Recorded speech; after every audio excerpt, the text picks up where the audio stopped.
Hey, what's going on, No Nation? It's CJ Wilson here with another episode of DoakTalk. Got some breaking news coming into this show. Want to discuss both coordinator hires in length and kind of go from there. Make sure you guys like this video, subscribe to the channel.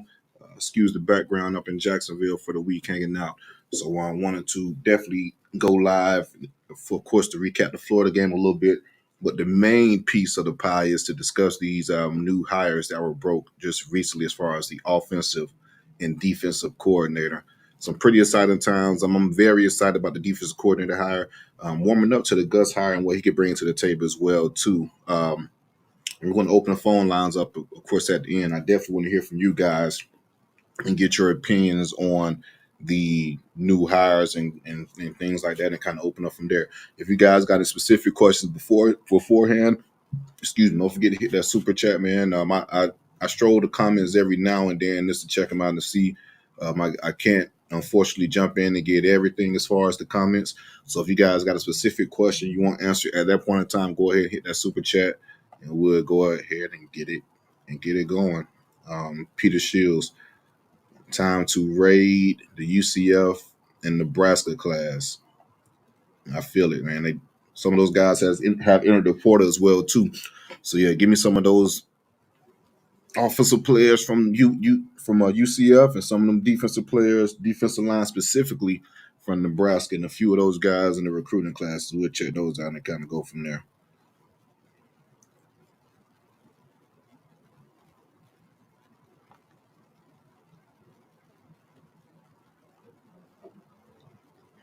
All right, guys, let's go ahead and jump into it. First, we'll discuss Gus Malzahn as the new offensive coordinator for FSU. It was announced on Saturday, right before the FSU and Florida game. Gus officially resigned as being the head coach for the UCF Knights and decided to bring his talents to Tallahassee and be the offensive coordinator for FSU. In the past 3 seasons, UCF has had a top, and this has been Gus's staple, to be quite honest with you. Even going back to Auburn, we played against them the past 3 seasons. Gus has had a top 10 rushing offense and a top 20 overall total offense the past 3 seasons. This year specifically, he had a top 16 offense and a top 7 rushing offense. So that's pretty much been the identity for Gus Malzahn, even going back to his Auburn days. Hell, we saw it firsthand when we saw it firsthand. We saw it firsthand against Auburn in the national championship game. That's how good that rushing attack is. He had Trey Marshall as the quarterback. I forget the running back name, but you guys remember the running back. He was in the talks of the Heisman Trophy. Was it Mason? Yeah, Mason was the running back. You guys remember he was in talks of being a Heisman candidate and did a Heisman pose against us. Unfortunately, it was a little too early. We had Jameis Winston and company on the other side to go ahead and get the go-ahead score for the national championship. But even going back then, Gus' offense has been real specific as far as running the ball. Now, one thing they struggled with this year was passing the ball, and I do think that has a lot to do with the quarterback that they chose this upcoming season.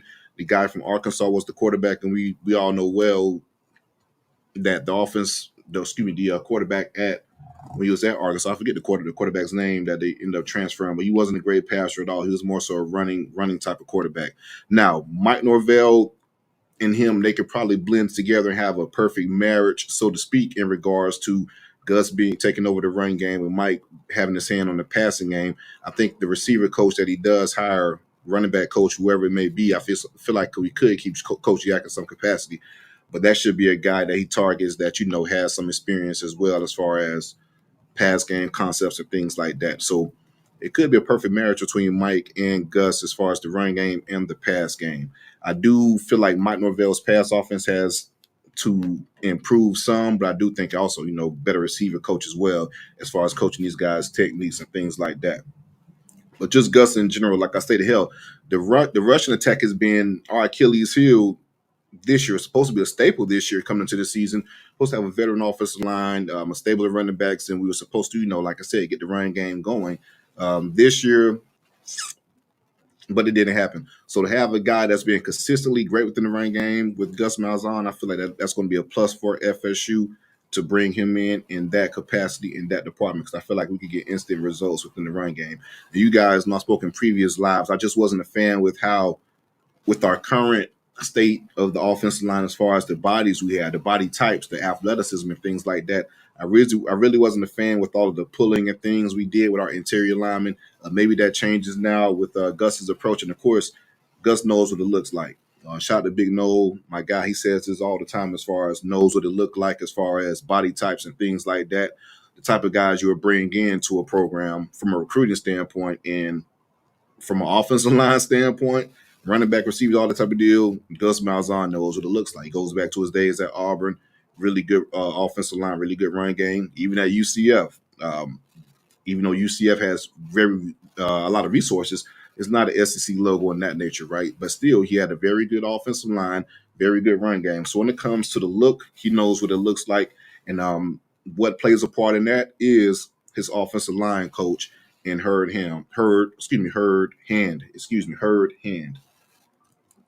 So if he can bring in a guy like Herd Hand, who has had experience at Auburn, offensive line coach at Texas as well, current UCF offensive line coach, I feel like that would be a home run hire on both ends to bring in Gus, Herb Hand, and of course, like I said, marries that with Mike Norvell. That'd be a very good plug and fits for our most vulnerable spot within the offense, which is the run game and the offensive line. Herd has done an excellent job in developing guys. Now, this has been officially announced as far as the offensive line coach, but it's been rumored and the ties are there as far as possibly coming to FSU. So I want to jump ahead and have people thinking that Herd Hand has been hired by FSU. That has not been the case. Gus has been hired officially, but Herd is the guy that's on the offensive line hot board. And it only makes sense. Like I said, these guys have been pretty much married together for an extended period of time. And even the time at Texas, Herd was a very good recruiter out there and developer as well. So he can bring talent in. He knows what it looks like up front. And he can coach and develop that talent. So hopefully, from an offensive standpoint, just from a recruiting standpoint as well, we don't have that many guys committed within the recruiting class for sure. But you have a guy like Solomon Thomas, who was the crown jewel of the class. He's the guy you want to keep. And Herd Hand is the guy that could possibly convince a Solomon Thomas to sign with Tallahassee and get the best out of him as far as the development standpoint, because the proof is in the pudding. You look at the guys he's put in the league, the guys he's developed, the results he's had within the run game as an offensive line coach. It speaks for itself. So that would be a home run hire on both ends, in my opinion, if we could get someone like Herd Hand to FSU. He'll be able to develop the current guys that we have on the roster, and also he will be able to recruit and bring in the body types that we need. Because let's be honest, some of the body types that we have on our roster, as far as offensive line and the positions that they're playing, it just isn't what it should look like, right? We got certain guys like Mo Smith at center. Mo Smith is just an undersized center, and there's only so much you can do with that type of body type, and it showed over the years in regards to the lack of push we got up front at the center position, just for example. So I think Herd Hand can do a good job of identifying talent, bringing that talent in, and developing that talent. And like I say, as far as Gus, you also get to Gus has been the head coach for a long time. He doesn't have that responsibility now. He can focus solely on offense and, creating matchups and things like that. And Gus has some asshole tendencies in him as well, too.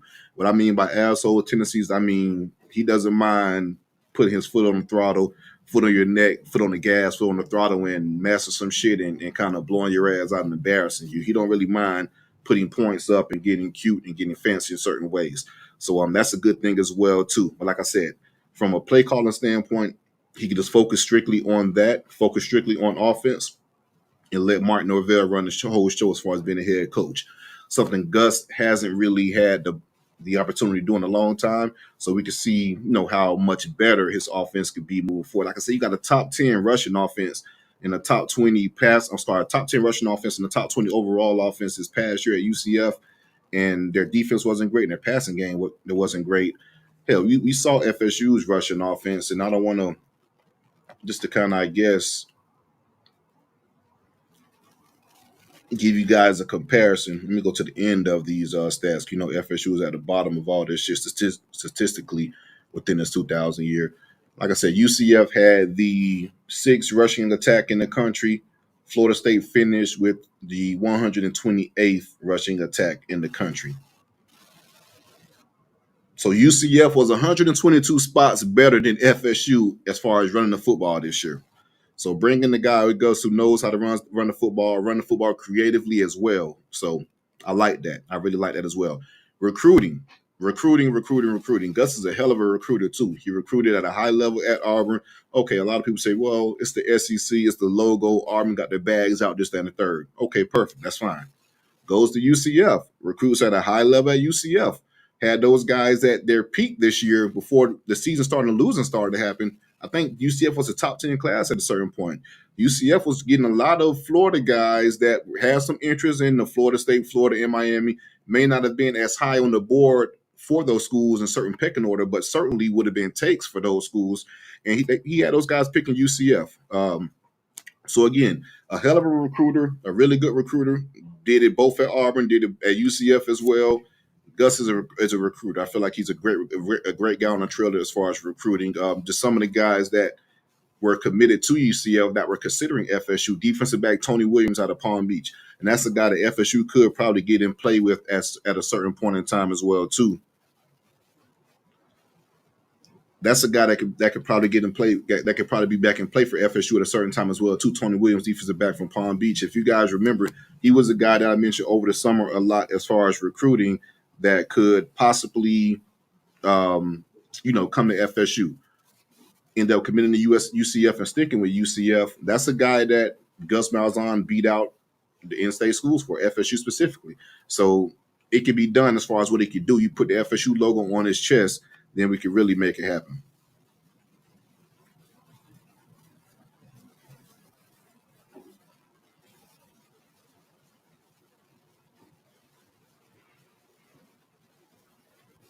All right.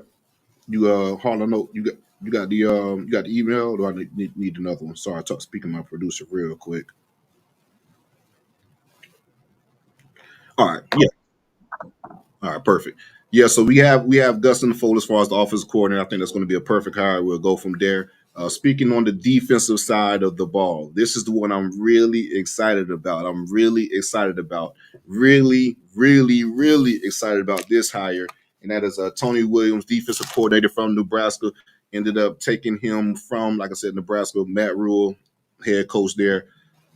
Black shirt defense, man. So the last 4 years, not even speaking about Nebraska, going back to his days at Syracuse as well, the past 4 years, he's had his defenses within the top 25 in total defense. Tony White, the past 2 years at Nebraska specifically, he had those guys in the top 20 overall in total defense. This year, for sure, this was a crazy stat that kind of stood out to me. So defense for FSU hasn't really been that bad this year. I stated that multiple times, right? I really like what the defense did this year in certain situations. It wasn't great by any imaginable stretch. It wasn't your standard or prototypical FSU defense, but it was an okay defense. The defense was good enough to win more than 2 games. It was more so the offense that put those guys in bad positions. But the biggest issue with the defense was what? The run game, right? The rush defense. We saw it against Florida. The rush defense just wasn't great all year.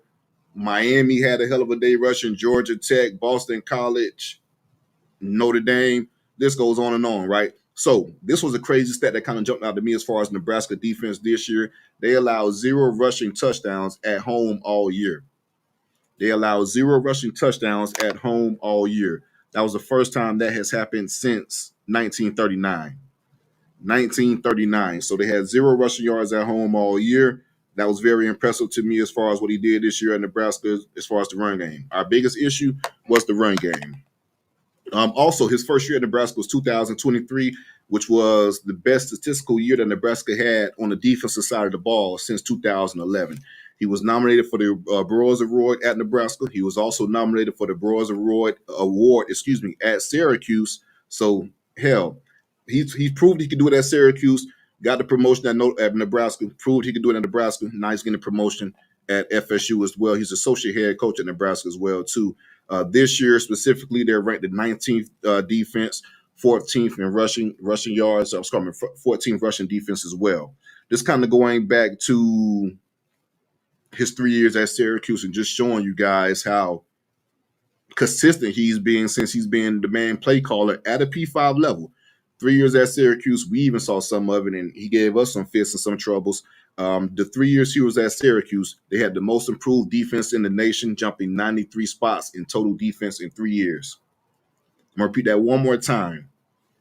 In his 3 years at Syracuse, they had the most improved defense in the nation, jumping 93 total spots in total defense within a 3-year span. So the year prior to he got there to his last year at at Syracuse before leaving for Nebraska, they jumped 93 total spots in defense. In 2022 at Nebraska, he had Nebraska averaged 92.9 rushing yards per game. That was the best that Nebraska has averaged since 1999. You guys remember how elite Nebraska defense was in late 80s and early 90s, the black shirt defense, things like that. In 2022, that's the best rushing attack they had in over 20 years since 1999. So the proof is in the pudding. As far as what Tony White can bring to the table as a defensive coordinator, I'm really excited about that hire. I like that hire a lot.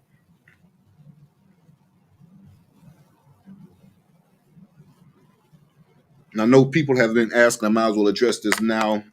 It's been reported as well. Nothing that's been official. Reported. And it's crazy. The Nebraska beat writers, I think their rivals account, their 247 account, reported this, that Tony White will be bringing over his defensive line coach, Terrence Potrose Knighton. If you guys remember, Terrence Knighton was a former NFL player, played for the Denver Broncos. If I'm not mistaken, that's where he made his name at, for the Denver Broncos. Also played a little bit for the Jacksonville Jaguars as well. Has had a hell of a job as far as recruiting for Nebraska, bringing in some pretty good defensive linemen and things like that. And I haven't watched many Nebraska games at all this year. I'm not going to lie to you, but one of the few games I did watch this past year for Nebraska was the Colorado and Nebraska game, right? They held Colorado 10 points. 10 points. Shador Sanders was 23 for 38 for 244 yards, 1 touchdown and 1 interception. We're talking about Shador that's pretty much been 26 for 27 damn near every game this year, playing at a high level with a bunch of touchdowns, high completion percentage, high QBR. They had him at 19.7 QBR. They had 16 total rushing yards in that game. Their leading rusher for Colorado was 32 yards. I think Shador took a bunch of sacks that game, too. He was out under a lot of pressure. Like I said, I didn't watch a lot of Nebraska football this past season, but that one game I did watch, that defensive line had a party in the backfield for sure. So I'm really excited about this hire. I do want to bring in the former FSU fullback James Coleman to the show and want to give his take in regards to these hires. What's up, bro? Can you hear me? Yeah, I hear you. Okay, what's going on, man? What's good, bro? Talk to me. How you feeling about these two hires? I know we didn't talk on bad channels the last few weeks as far as, the possibilities and things like that. Just tell me what you feel about these two hires. Let's speak about Gus specifically and kind of move on to Tony. Well, I'm a big fan of Brennan Marion. So I like that. But the crazy part is when you go back and think about it, where did Brennan Marion get his start from? But you got to start from Mike. But who did Mike get his start from? From Gus. And when you look at what the offenses are, they're basically all the same offenses. Obviously, Gus's offenses when he was at Auburn and at UCF have been more run dominant. But if you go back and look at when they won the Natty with Cam Newton, it was run dominant, but it still had very, very big aspects of the throwing game involved with it. You're speaking of Cam Newton, bro. Sorry to interrupt you. A lot of people don't know that Gus was the actual OC, and he coached Cam. He was one that actually brought and recruited Cam to Auburn from the junior college ranks. Right. And then when you think about what happened with not with Tony, but with Kenny Dillingham being his OC, Kenny didn't really call plays for him when he was at Auburn. Gus called the plays. It was Gus's offense. Kenny had some involvement with it. So I think when you look at it and what Mike had, the situation that Mike's in, he got to win now. So Brennan would be more of a gamble. Not saying he wouldn't have been a good hire. I really do like that hire. But this is more of a something that the waiting game, man. That's one thing I hate as far as this new signing period and what that was stupid as hell in my opinion. To change it, to push up a couple weeks, to put more pressure as far as the end of the season to make some hires or things like that. Usually have like a 2-week window to try to make some all-season hires, get some guys in for official visits and let them see it. But shit, signing day is within a couple damn days. Yeah, signing day. Right, it's Wednesday. It got pushed up within 2 weeks, which is crazy to me. If you're going to push it up, leave it late in December and have an August signing day for guys who want to get it over with. But don't push that December signing day up a couple weeks and let, coaches try to rush and make a decision as far as figuring out coaching staff to try to salvage a class and things like that. Because I feel like that's what Mike kind of did, is not really want to play a waiting game with Marion and go ahead and get rolling with both of these hires. Yeah, I think that's kind of what it is. Marion's going to you have to wait for Marion a little bit. And, Marion's also in the hunt for UF, Wisconsin, now USC. He's going to be he's going to be head coaching for his alma mater at Tulsa. A lot of options for that young man, and good for kudos to him. But I think Mike went with the sure bet, or what feels like a more sure bet, and that's about it. So, I like to hire Gus. It's just what I'm telling people is none of these hires are like splash hires. They're not like the sexiest hires that you could have gotten. They're just hires, but they're solid in of that. So I think they got to get it, and they've got people. You've got proof in the production. So like you've got the way it goes now. You got to go raid, right? So you go raid UCF, you go raid Nebraska. You actually have guys that can kind of flip around your fortunes and get you to a 8-9 win season next year with just who they bring in. All right, let's speak about what you think about Tony White being named the defensive coordinator. That was recently announced, some breaking news as far as him being announced. What's your thoughts on that hire? I think again another solid hire. A lot of people look at some of the things that Nebraska has and some of the losses, and without looking at it with context, it's a team game. I mean, I've seen a lot of people bring up Indiana, and not a lot of people bring up Ohio State. Not a lot of people bring up. He had like 5 turnovers against Indiana as well, too. 3 interceptions, 2 fumbles. I mean, those are divas get put in some precarious positions. When you think about all of those different things. So, I mean, but it's much like Gus. I didn't get a chance to go into this. Like Gus in and of himself is not what impresses me. Grant Herb and Herb Hand are the ones who would impress me if he brought both of those guys over. That's his offensive line coach and the wide receiver coach. If he's able to bring Pot Roast over, who played for the Jacksonville Jaguars, another good coaching name, could potentially get offered to stay at DC, but who his hires would be would help me. Help me out. If anybody listened to me and Crow on Big Games BS last week, I think it was last Monday, maybe. I don't know. Anyways, one of them days last week, he got on and we actually talked about different schematics with defense. We talked about the 3-3-5 in comparison to the 4-2-5. And he's not a 3-3-5. He's a 3-3-5 base, but everybody runs multiple fronts now. It's all dependent upon what you have. But really, if you think about what we have in that off defensive end, when you think about what Marvin Jones really is really a stand-up defensive end. Even if Patrick Payton were to come back, he's really more of a stand-up defensive end. We really run a 3-5. Right. And that helps with your guys. Like if Jackson's coming back, now you put him in a situation where he's surely just over the nose. Shading the center. Excuse me, shading the center or directly over the center, which is very difficult to defend. When you got guys like Durajai, a tweener D tackle, D end, but perfect for a 3-4-3 or an odd man front. You kind of put yourself in some situations where you can be more athletic, you can throw more stunts, you can throw more blitzes.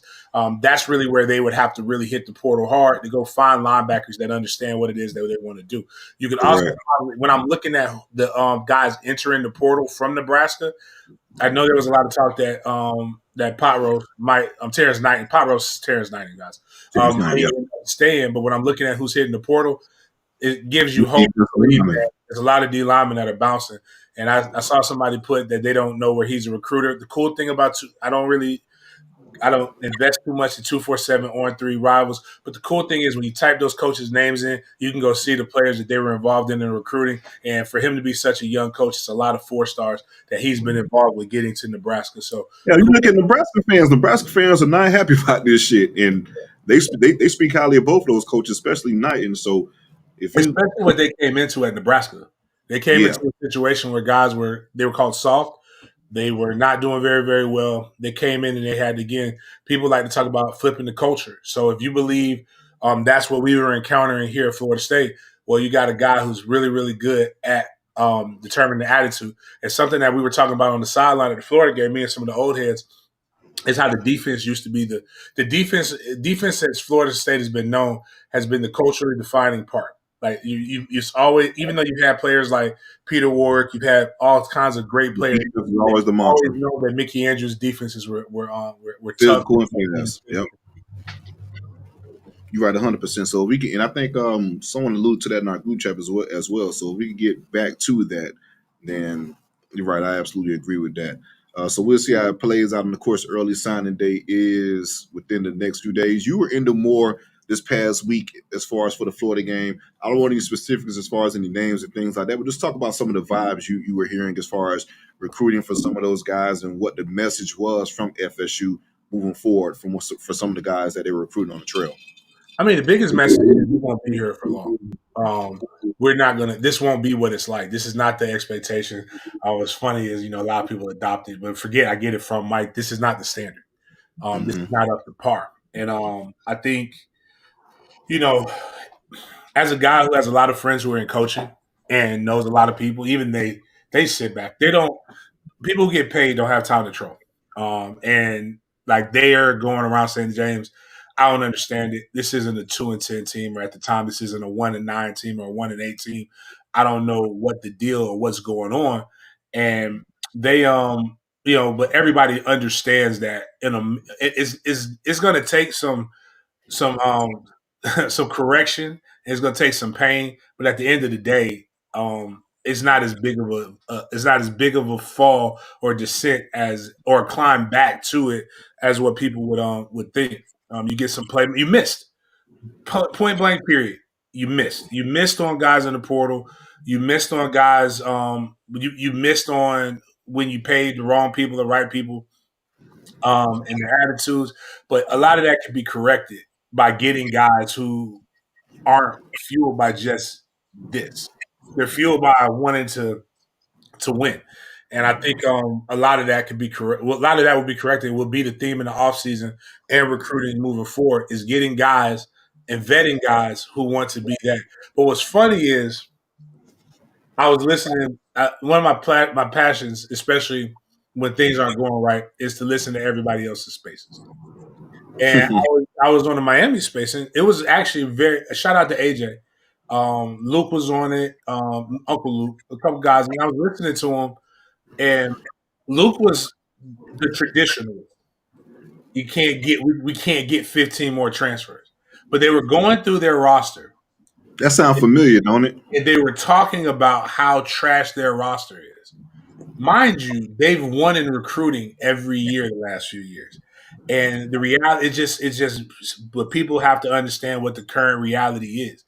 You do want to have your high school guys. But looking at who's in the transfer portal now, it's a lot of names that a lot of FSU fans fell in love with 2-3 years ago. And you're seeing the opportunity to maybe re-engage, but it just proves a point that high school recruiting, if you don't it's always get your girl back season. But if your girl is always back in the streets after she got a relationship, that's not your girl anymore. She belongs to the streets. So if you're gonna be in the streets, be in the streets. Just learn how to make sure you play the game the way it go. And I think that's what people have to realize is we got to play the game the way it go. You need 30 new people every year. I don't give a fuck how you get the 30 new people. You're going to need 30 new people every year between portal, NFL, and high school. Like that's just what you're going to have to get. So, flip the roster, find guys that want to be here, that want to be here. And as I'm joking now, I don't care how much money I make. I ain't gonna never not eat peanut butter and jelly. So you baby, jelly guys, like they got a little bit of bread. They might have the Maybach, they may have the Porsche, but them bitches gonna eat some peanut butter and jelly and some ramen when they get down to it. Now, we got too many people eating lunch at steakhouses. Right, facts. You got to keep that real going. All right, James. Let the people know where they can follow you at, where they can find you at as well too. Den Media Group. At Big Game James _36 on all your social medias, Blue Sky, Twitter, IG, Facebook, TikTok, all that shit. I'm on that. Sports Den _live. Obviously, we've been real Florida State heavy lately. Some Big Games BS is not an FSU show. I'll get on every now and then, do some FSU centric shit, but for the most part, it's just talking about sports. But we get some news, we get some intel, we get some insight. If you want to know what happened in some recruitments, I happen to know what happened, good, bad, and indifferent. So we talk about those things. We talk about a lot of other fun stuff. And once we get to, I think we're still trying to push the 7,000 subs. I don't know where we're at, but we get 7,000 subs. We'll give away $500 to a lucky listener, then $200 to a member. We do all kinds of giveaways and things of that nature. No more tickets to give away. Oh, unless you want to go to the Gator Bowl, we will have Gator Bowl tickets that we give away. It's going to probably be what brings me joy is to know that no matter how successful our rivals are, the most successful place that they're going to be is in Jacksonville at the Gator Bowl. That means they're not in the playoff. That means they're not there. And if Miami comes, I told them I'm going to host Miami everywhere. I'm going to be on that bus. We're going to go to Dave and Buster's. We're going to go to Adventure Landing. We're going to go to get on the Navy ship. I'm going to take them everywhere with a big ass smile on my face because this is the best Miami team that they've had since 2001, and the best. And they had to cancel the hotel rooms, right? They had to cancel them tickets to Charlotte. Yeah, man. Oh boy, they love coming up and pulling them old tweets, boy. Them old tweets we had a whole segment today on pulling tweets of guys who said that this was the best team and all that jazz. And so, like, I mean, funny thing is, I'm still probably going to Charlotte to cover it. I said I'm going. I'm still going to probably go to Charlotte too because Clemson didn't make it. So you guys know I got the Clemson. I didn't lie.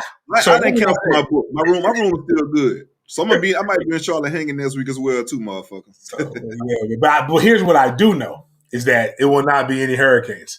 It's Charlotte. It will not. 100%. All right, bro. Appreciate you for tapping in. Like I said, make sure you guys follow my boy on Twitter, all of that, and also YouTube channel. Real informative. Play for FSU, bottom boy, all that type of deal. Appreciate you, James. All right, brother. All right, guys. Make sure you hit that like button and subscribe to the channel. Hit that like button and subscribe to the channel if you haven't. We got around 200 or so in here. Hit that like button and subscribe to the channel. I think I want to go ahead and open up the phone lines now and hear from you guys and get your takes and kind of chime in to these coaching changes, coaching hires, some of the things you guys feel about the coordinator positions, whatever is on your mind for FSU football. I kind of want to hear it right now. So go ahead and hit that link and join the show. It will be great to hear from you guys and see what your takes are. Don't be shy. Don't be bashful now. Y'all guys be having all kind of takes and this, that, and the third on the timeline. I want to actually hear it and let's have a dialogue about it and kind of go from there. Hit that like button and subscribe. Go ahead and join the show and we'll get it going. And like I stated, the National Signing Day is this Wednesday. There's been I'm gonna drop a pre-record or so in regards to all the recruiting news and buzz that's been going on with FSU. There's been a lot of negative recruiting. We see, of course, we've been seeing a lot of decommitments, but it's a few guys that I think we may have in the fold for this signing day that could surprise some folks. It's not going to be with the class we had in the summer, but they are going to supplement some of the guys that we did lose rather to other teams as far as this 2-10 season. Coy, what's good? Talk to me, bro. Man, what's up with you, man? Chilling, man. It's been a while. How you been? Man, feeling good, man. I feel real good about these coordinators that Norvell done brought in. I just feel, hell, they might be better than Norvell, Hey, but to be honestly though, as a head coach, that's the shit you would want though. As far as staff being better than you in certain instances. So I agree with that 100%. I'll be cool with that if I'm a head coach. That means you're doing the right thing. Yes, sir. Yes, sir. So how you feel about with the defensive coordinator? I know he run a multiple, but you feel like we'll have to get some bigger. We're gonna have to get a bigger 0 tech, bigger 2 tech, 3 tech like that with that 3-3-5, or he just go. You probably can.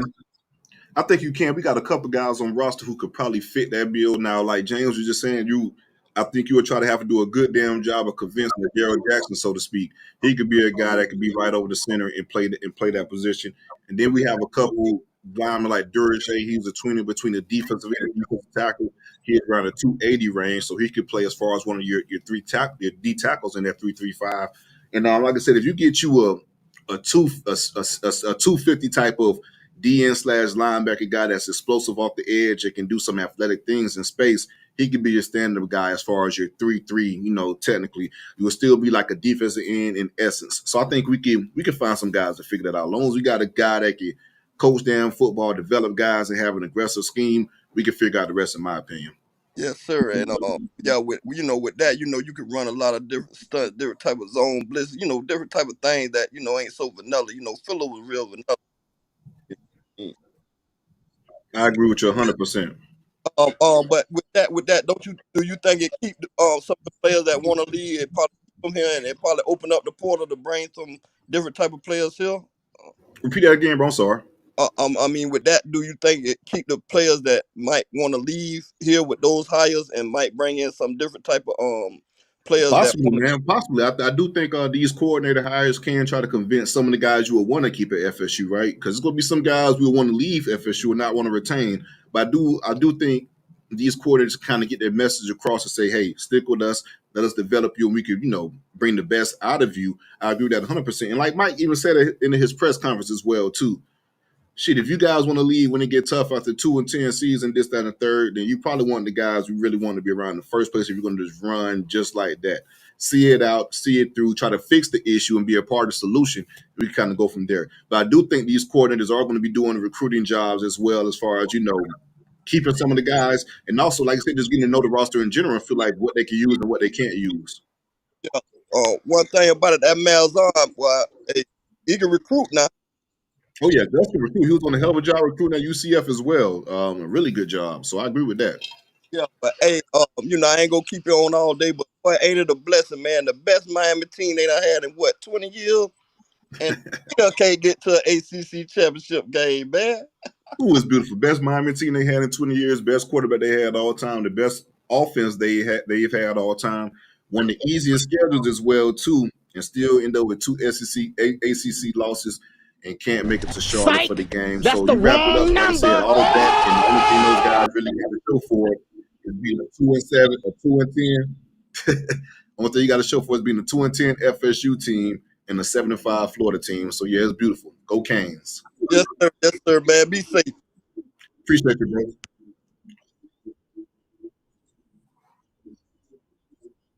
All right, let's see who we got on deck now. Who we got next, Harlan? Is it Rio?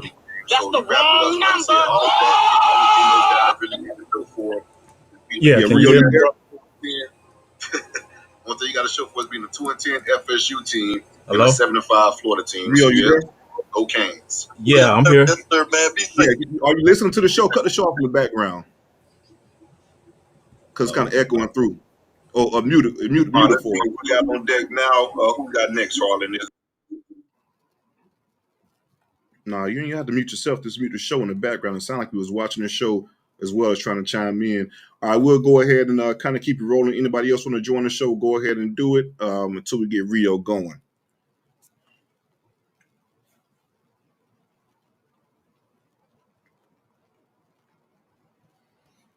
But yeah, it's going to be interesting to see who these guys kind of target as far as recruiting. And like James said, it hasn't been officially announced yet for the defensive line coach and watching the show. What about as now? well as trying to chime in. All right, we'll go ahead and kind of keep it rolling. Anybody else want to join the show, go ahead and do it until we get Rio going. Yeah, you see, am I still echoing? Yeah, still, it's like replaying the show. I can hear you, but it's replaying the show at a certain point too in the background. Interesting to see who these guys kind of target as far as recruiting. And like James said,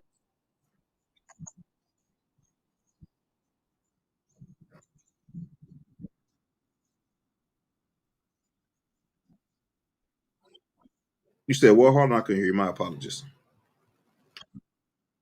All right. Hey, Rio, just leave and rejoin. We should be able to get you on there and leave the scene and rejoin. We'll try to get you going from there.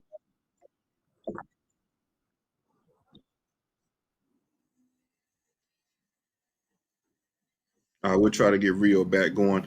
All right, anybody else want to join the show, go ahead and hit that link. Let's discuss real quick. I want to talk to you guys, and hell, let me know what you're thinking. FSU has named their offensive coordinator and defensive coordinator. I like the two hires. I feel like, of course, like you said, Marion was the popular, sexy hire for offensive coordinator, but I think Gus is a veteran that could probably get it going. So we'll see how it plays out. I think that could be a pretty good combination if he could bring in some of the guys on his from his offensive staff to FSU.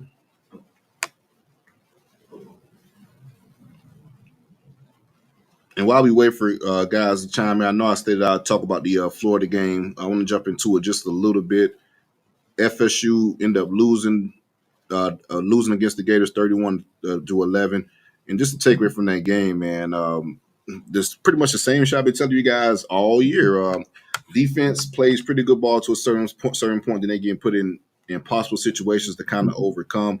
And one of the main issues in that game was the damn turnovers. FSU turned the ball over 5 times, and it was crazy. We had 5 turnovers, 5 fumbles lost from muff punts, quarterbacks fumbling, 2 running backs fumbling. You freaking name it. Pretty much the Duke game, just not on back-to-back plays. The game was there for the taking for FSU. They really could have beat Florida. They could have won that game.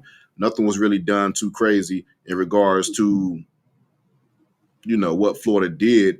But like I said, those 5 turnovers. So just to name a few, the Luane McCoy turnover was a big one.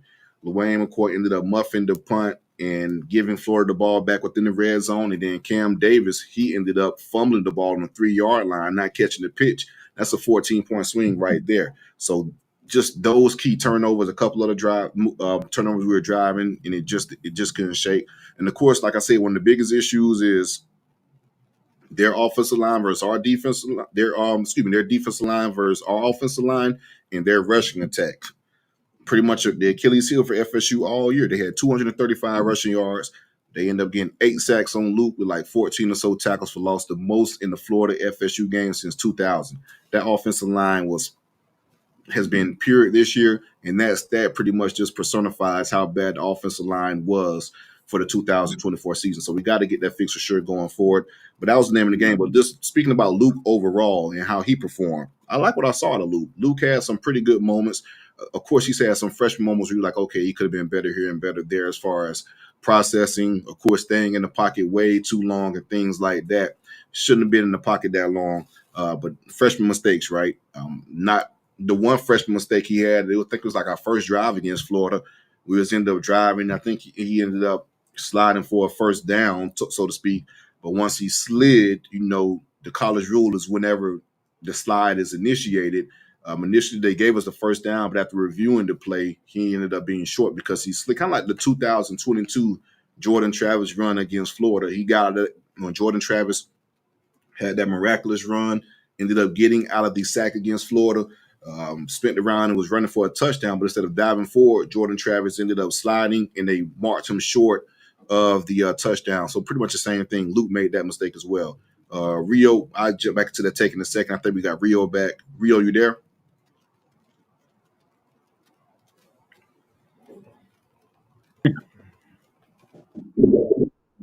Rio, you there? Yeah, I'm here. All right, perfect. That's perfect, man. We got you good. Now, go ahead and get your take off, man. How you feeling? Oh, I'm good, man. What's going on, man?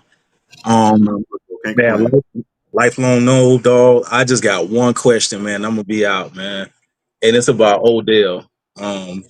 With the new DC or possible new DC coming in, and you got your man Pot Roast coming in. Do you think they just gonna try to slide out Odell, or they just gonna keep him around for nostalgia, or what? Because I kind of feel like the whole team just need a whole new voice, man. And Odell been there for a while, so I just want to know what's your take on that. And I'm good, man. I appreciate it. Yeah, most definitely. So the word is that Pot Rose will be coming over. Hasn't been announced yet. People been saying that Nebraska's kind of been putting up a fight to try to keep him as far as money and that type of deal. But if that announcement is to be true, I think it'll probably be the end of Odell as far as on-field coaching. Now, what that means for Odell as far as FSU, I'm not exactly sure. But it could be possibly off the field ambassador type of role, him being around and within the program and that type of deal. And just being, an ambassador, recruiter, off field, just a figure, so to speak, for FSU. I think that'd be great for Odell and for FSU. So that would be the best move in my opinion. Or Odell just could retire off in the sunset and hang out, which would be perfectly fine too. Like I said, he's done a hell of a job at FSU, been on staff since the 90s with Bobby Bowden, produced multiple draft picks, ended up being the interim head coach on 2 separate occasions, kind of bridging things together. Got nothing but love and respect for Odell personally. So, yeah, for me, I do think it is time for a new voice and a new defensive line coach too. I agree with that 100%. But as far as the next move, if that does happen, I'm not sure. But I do think I wouldn't be surprised if even if it isn't Pot Roast, that we get a different defensive line coach in some capacity, in my opinion. Oh, okay. All right. Appreciate that, man. Yeah, Odell, man, he should be like an ambassador, but I just feel like we just need some new blood. I agree 100%, man. Especially on the recruiting trail, you got to get some new juice, man. And you got to recruit defensive linemen at a premium level, and that's just something we haven't been doing lately on the defensive line. We got to be more aggressive and more active. We got to get trench guys. So I agree 100%. I think it's time to move on, in my opinion, in regards to that. All right. I appreciate it. Have a good night, bro. No problem. Appreciate you joining. Yeah. All right. Anybody else want to join the show? Go ahead, hit that button to join the show and call in and get your takeoff. Appreciate you guys for joining. But yeah, just to kind of get back to the Florida take, I'm going back and forth a little bit, but just the rushing attack and this is one of the we miss DJ Lundy a lot in this capacity down the stretch as far as the running game, because this is DJ Lundy wheelhouse in between the tackles, and we're missing some linebacker play in between the tackles for sure in certain areas. Like I said, they had 235 rushing yards. That's pretty much the game there. 235 rushing yards and turnovers. Other than that, Florida didn't really do too much to us. I know there was a lot of hype around DJ Lag with the freshman, but he was 14 for 22, 133 yards, 2 touchdowns and an interception. And Luke, my apologies, was 15 for 28, 140 yards. But yeah, those were the issues: turnovers and not stopping the run. So pretty much everything we've been saying all damn year, every Monday live or Sunday live where I recap the game, has been pretty much the same issues. Defense doing their job in certain areas, not being great against the run, and offense just can't get out of their own way, turn the football over, and things like that. But the great part about it is the season is over. Now we can focus on these off-season hires and off-season moves and figure out what we can do to correct it and get better. All right, guys, hit that like button, subscribe to the channel. Please hit that like button, subscribe to the channel. If you want to call into the show, go ahead and call in, get your takeoff. If not, we're going to end it pretty soon. If anybody else want to join in, this is the final call to join in and get your takeoff. I answer this question since I'm looking in the chat. If Pat Pate wants to stay another season, should FSU let him? In my opinion, no. No. Season overall, just didn't give it on the field. I don't even remember seeing Pat Pate on Saturday play against Florida, man. So just in my opinion, I think that has ran its course. I feel like he should go ahead and declare for the draft, or go ahead and transfer out to another university and get a fresh start somewhere else. Just my opinion. I'm not a coach that make those decisions, though. That's up to Mike Norvell and staff. But for me, I think it's time to move on. Got paid a decent penny for FSU from an NIL perspective, threatened to transfer the portal a couple times in regards to, get more money. Maybe it's time to go ahead and test those waters and see what you get on the open market. I think we got another caller. Are you there? What's up? Can you hear me? Yeah, what's up, bro? Hello? Let me refresh real quick and see if I get in. 1 second.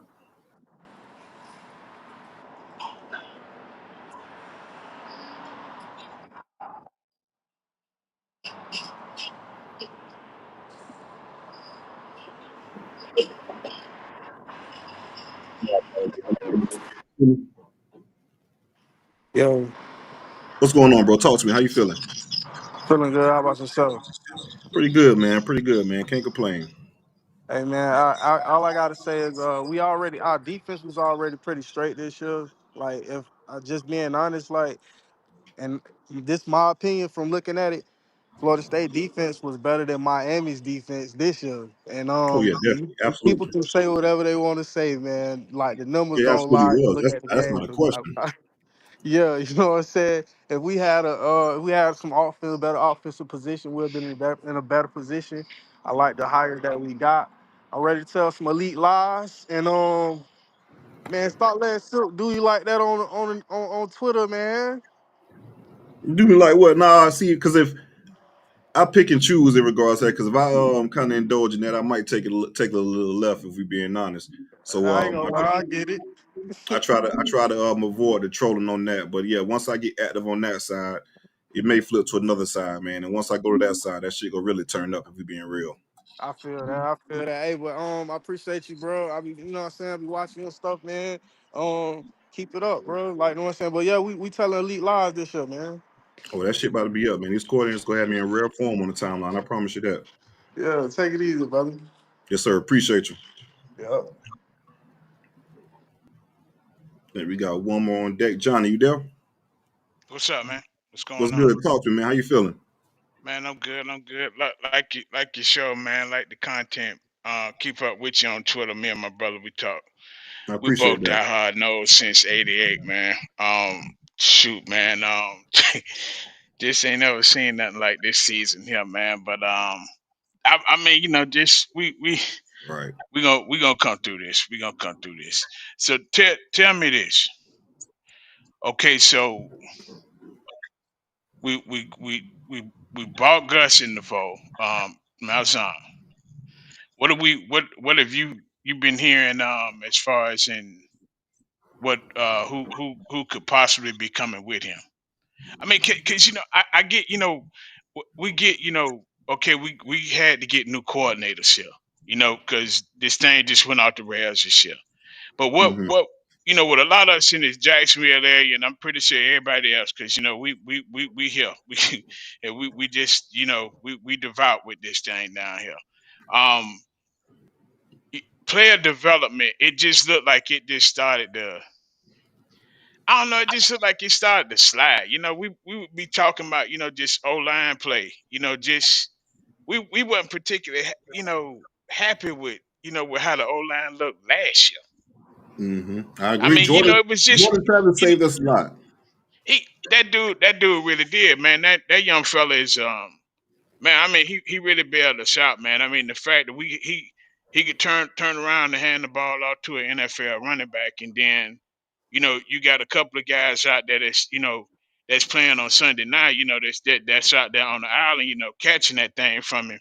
That's good enough to get you some wins, man, on Saturday afternoon. But just it just I don't know, man. I just wanted to call in. I saw you was live. I said, let me call my man and see what just see get inside your head, see what you thinking about Yeah, I just agree what's with you going on here. 100%. Especially from the development standpoint. We lack development on the offensive line for sure, the receiver core for sure. Hell, even I guess you could say the quarterback this year wasn't really that much development. Now, I really don't know how much those QBs could develop this year with how bad the offense was around them, particularly the offensive line and receivers dropping for the young guys. But that falls on Mike Norvell in the first place. Of course, Alex Atkins and all that type of deal. Now, who can Gus bring in to kind of supplement that? Hurd Hender's a hell of an offensive line coach. He's been kind of tied with Gus Malzahn back to his Auburn days. Produces really good offensive line results. Rushing attack is always really well. Coached offensive line at Texas as well too. Can develop guys, recruit guys. He knows what it looks like from a body standpoint. So he is a Yeah, guy that like Gus could probably bring over for his offensive line, as far as the offensive line coach. And I think I forget the guy's first name, but Hurd, receiver coach. He coached that. He coached with Gus as well. Had some coaching duties at Indiana, if I'm not mistaken. But Hurd is a pretty good receiver coach too. But I think we may be in play for other receiver coaches as well. But just specifically, I think if we can fix that damn offensive line, we can fix a lot of things. And the most important guy to kind of do that with Gus would be Hurd Hand, in my opinion. yeah, man. I'm with you. I like that. I like everything you just said, man. I'm I just want them young guys to if they come into Tallahassee. I mean, I just we want them guys to come there, and get developed, and just so these guys, they can move on from Florida State, and just if they good enough to crack it into that league, man, they've been developed real good, just they just ready for the challenge, and just Mm-hmm. it just some things, just seem like it has been off. I mean, Mike just been that whole portal thing, just it allows you to just be so you can fix things real quick. But it's almost like okay, yeah, I got this fixed, but now this leaking. You got to have a That healthy kind of balance thing. in both, in my opinion, as far as recruiting and in the transfer portal. You got to have a healthy balance. So I think the issue with FSU this year, the all-field recruiting wasn't great. The all-field development wasn't great as far as the recruiting you did bring in. The coaching wasn't great. And so you go to the portal and kind of try to supplement. and you've been hitting on the portal for the past 3-4 years, right? And you missed this year in the portal. You don't hit on you guys like you did in the past years in the portal. So when you miss on this crop of portal guys, you factor in the lackluster recruiting and the player development for the guys that's already within the program, then you have a recipe for disaster. And even with that, I don't think we're a 2-10 team, but some shit just kind of got out of their hand and things like that, and they kind of snowballed.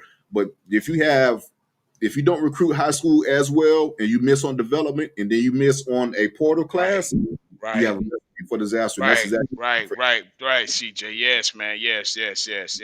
That's it in a nutshell, right there. It's just like a perfect storm of just things that just that could go wrong, did go wrong. correct. So yeah. Shoot, man, and enjoy what you do, man. You're always a good follow on Twitter, dude, man.